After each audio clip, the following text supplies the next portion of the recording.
गोविंदापुर गांव में सुधाकर और विमला नाम के दो गरीब पति पत्नी रहते थे। कूली का काम करके छोटे से मिट्टी के घर में रह के जीने लगते हैं। उनको चंद्रिका और हरिता नाम के दो बेटियां हैं। दोनों को शादी का उम्र आने पर भी उनके शरारत कम नहीं होते। घर में काम करना और खाना बनाना भी ठीक से नहीं सीखते। उन दोनों को किसी भी तरह की जिम्मेदारी नहीं रहती। अब तक माता पिता के ऊपर निर्भर हुए बच्चों की तरह जीते हैं। उसे देख के उनके माता पिता हर रोज दुखी होके आंसू बहाते हैं। हर रोज की तरह उस दिन भी कूली का काम खत्म करके अंधेरा होते समय सुधाकर और विमला घर आते हैं। उनके घर के पास राधा दिखाई देती है।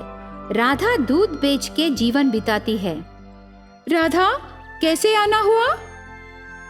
तेरी बेटियों के किए कारनामों से विमला, ये देखो, यहाँ 1 घंटे से मेरा घर छोड़ के तेरे घर के सामने खड़ी हूँ।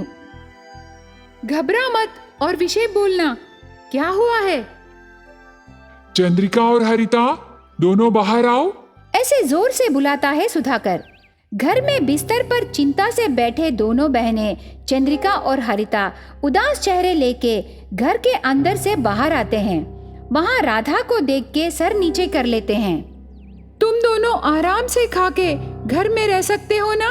ये सब क्या है? वो क्या है ना माँ, मैं नहीं, बहन ही है। चुप कर दीदी, तू करने के बाद ही मैंने किया है। विमला दीदी, मैं जाने के बाद तुम सब आराम से बैठ के बेटियों के कारनामों के बारे में बातें करो, पर मेरी दही का मटका 200 रुपए है, ये दोनों तोड़ दिए। दीदी कह के प्यार से बुला रही हो। देखो राधा, अभी तक मेरे कूली के पैसे नहीं आए। आते ही मैं तेरे पैसे वापस कर दूंगी। ऐसे विमला कहने पर राधा चुपचाप वहाँ से चली जाती है। सुधाकर और विमला बेटियों को कुछ नहीं बोलते और उनको लेके घर के अंदर चले जाते हैं। आधे घंटे में लकड़ियों के चूल्हे में विमला खाना बनाती है। सब लोग बैठ के खाते हैं। चंद्रिका और हरिता एक बिस्तर पर सोते हैं। सुधाकर और विमला एक पलंग पर बैठ के चिंता होने लगते हैं। हमारी बेटियों को देखने से डर लग रहा है विमला। आपकी बाधा बाहर बोले और मैं मन में छुपाए रखी, क्योंकि मैं एक माँ हूँ ना। उनको शादी का उम्र आया है, लेकिन हम गरीब हैं, इसलिए हम शादी का प्रयत्न नहीं कर रहे। पर हमारी बेटियों को अकल आएगी करके आशा नहीं है। हम शादी कर देने से वो सुधर जाएंगे जी। बड़ी बेटी के लिए रिश्ते देखिए।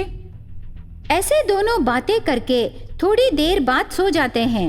हर रोज की तरह अगले दिन सुबह 8 बजे नींद से उठते हैं दोनों बहनें चंद्रिका और हरिता। पलंग पर सोए रहे उनके माता पिता को नींद से उठाते हैं, पर वो नहीं उठते, हिलते भी नहीं। चंद्रिका को शक आता है, तब भाग के उस गांव में रहे आरएमपी डॉक्टर कृष्णा को लेके आती है। वो उन्हें चेक करके उन दोनों के पैरों पर रहे सांप के निशानों को देख के सांप के काटने पर दोनों मर गए, ऐसे कह के चला जाता है। दोनों बहनें माता पिता को देख के रोते रहते हैं। बेचारे वे दोनों बहनों पर गांव वाले रहम करके अंत्यक्रिया कार्यक्रम करते हैं। उसके बाद दोनों बहनें मरे हुए माता पिता को याद करके दुखी होते हैं। थोड़े दिनों में भूख याद आता है। घर में सामान नहीं रहता, पैसे भी नहीं रहते।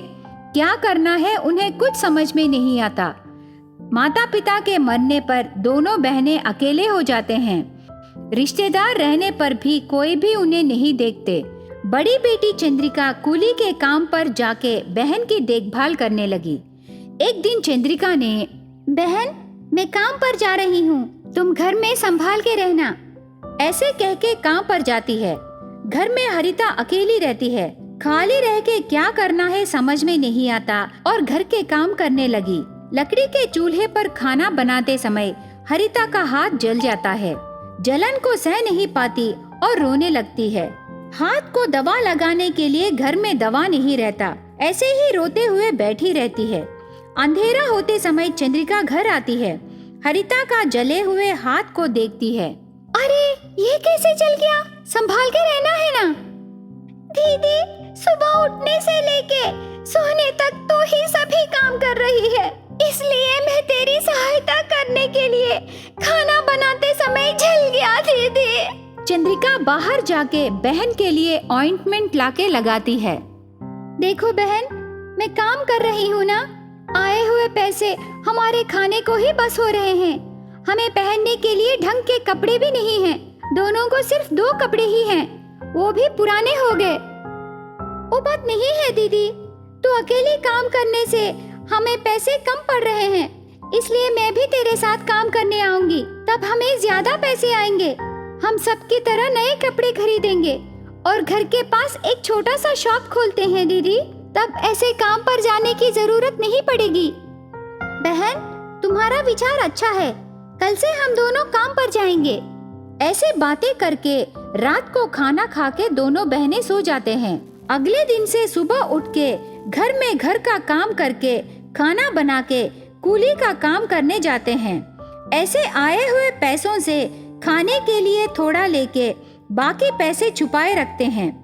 एक शॉप लगाने के लिए पैसे जमा होने पर दोनों बहनें मिलके एक किराना शॉप खोलते हैं।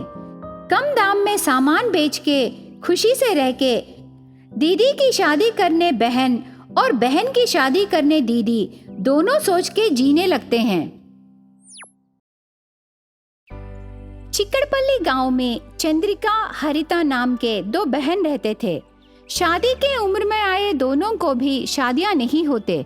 उससे दोनों मिलके उस गांव के पूरब दिशा में रही पहाड़ पर देवी माता के मंदिर जाने लगे। वहां बहुत प्रशांत वातावरण रहता है। भक्तों का आना जाना कम होने पर मंदिर के चारों ओर वातावरण उनको बहुत पसंद आता है। देवी माता के सामने खड़े होकर प्रार्थना करने लगते हैं।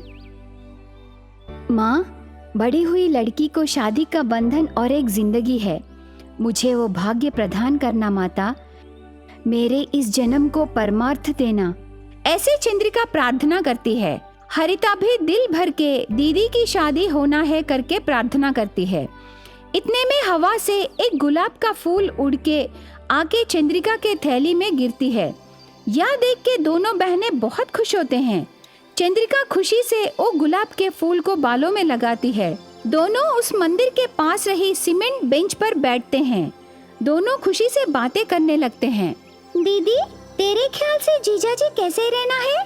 रणवीर सिंह जैसे या रणवीर कपूर जैसे रहना है? मेरे समान रहने से काफी है बहन। फिल्मी हीरोज हमें क्यों बोल?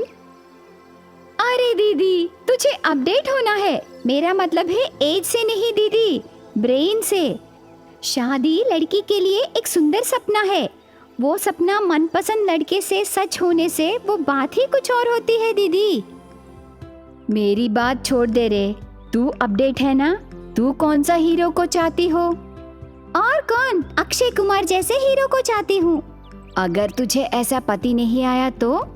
अरे दीदी, तुम भी ना। दीदी का पति बहन को जीजा लगता है।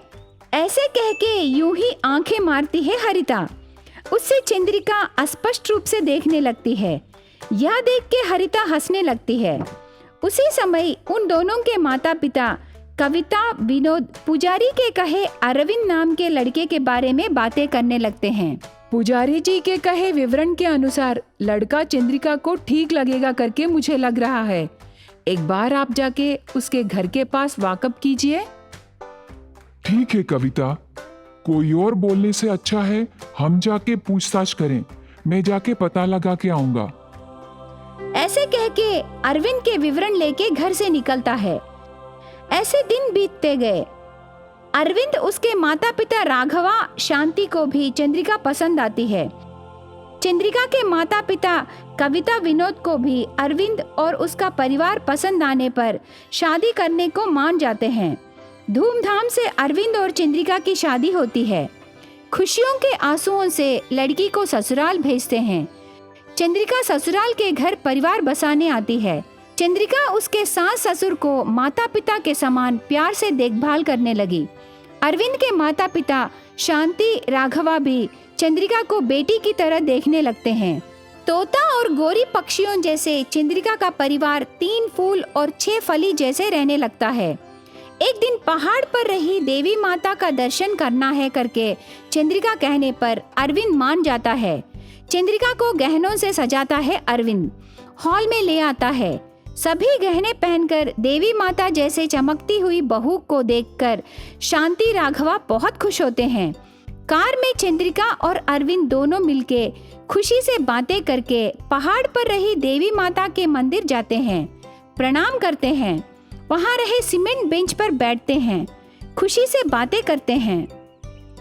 मैं थोड़े गहने निकाल के कार में रही बैग में रखती हूँ, मुझे बहुत भारी लग रहा है। देखो चंद्रिका, मुझे गहने बहुत पसंद हैं, इसलिए मैंने इतने गहने बनवाए। ये सब मैं अपनी पत्नी को पहनाकर देखना चाहता था। वो इच्छा इतने दिनों बाद ऐसे पूरा हुआ।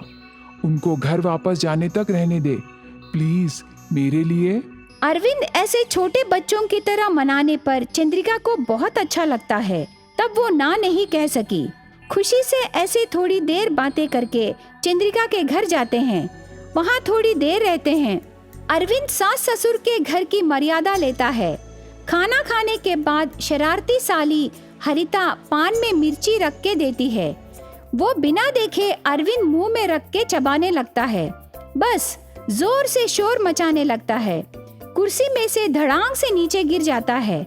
मुंह में से, नाक में से, कान में से धुआं आने लगता है। यह देख के साली हरिता बहुत हंसने लगती है। थोड़ी देर बाद सब ठीक हो जाता है। अरविंद चंद्रिका घर से निकलने लगते हैं। अंधेरा हो रहा है करके कितना कहने पर भी वे सुनते नहीं और अरविंद चंद्रिका कार में उनके घर निकलने लगते हैं। बहुत अंधेरा होता है, जंगल का प्रांत है। अचानक से कार रुक जाता है। उस रास्ते में और एक कार में जा रहे दो चोर अकेले रहे अरविंद और चंद्रिका पर वार करके अरविंद को मार के चंद्रिका को कार में चढ़ा के लेके चले जाते हैं। अगले दिन अरविंद होश में आकर उसके घर में रहता है। जो हुआ वो पूरा विषय सबको बता के दुखी होने लगता है अरविंद। सभी के दिल में आ रही प्रश्न है, चंद्रिका क्या हुआ करके, वो चोर उसे उठा के लेके क्या किए होंगे करके। इस बीच समय में न्यूज में अनाथ लाश मिला करके कहीं नहीं बोले। गहने लेके चंद्रिका को मार डाल के मूसी नदी में फेंक दिए क्या? ऐसे सबके दिल में बिना जवाब के प्रश्न बाकी हैं। चंद्रिका के बिना अरविंद दुख होके बिस्तर पर पड़ जाता है। हरिता पास रह के उसकी सेवा करके अरविंद को फिर से मामूली मानव जैसे बनाती है। इस तरह दिन बीतते गए। धीरे धीरे चंद्रिका मर गई होगी करके सब हजम करके अरविंद हरिता की शादी करने को सोचते हैं। एक दिन सब मिलके शादी तय करते समय सर को पट्टी बांधकर चंद्रिका मायके के घर आती है। सबके चेहरों में चंद्रिका वापस आने की खुशी कहीं भी दिखाई नहीं देती। वहाँ जो हो रहा है वो कार्यक्रम पूरा चंद्रिका को समझ में आता है, पर अरविंद चंद्रिका को देख के खुश होता है। चंद्रिका, ऐसे कह के भागता हुआ आके चंद्रिका को गले लगाता है। चंद्रिका भी बहुत खुश होती है, पूरा विषय उनको बताती है। उसके बाद और एक हफ्ता वहीं रह के चोट कम होने के बाद वापस घर जाने को सोचते हैं। हरिता को चंद्रिका घर वापस आने पर गुस्सा लगता है, पर बाद में पूरा समझकर अरविंद चंद्रिका को मिलाती है।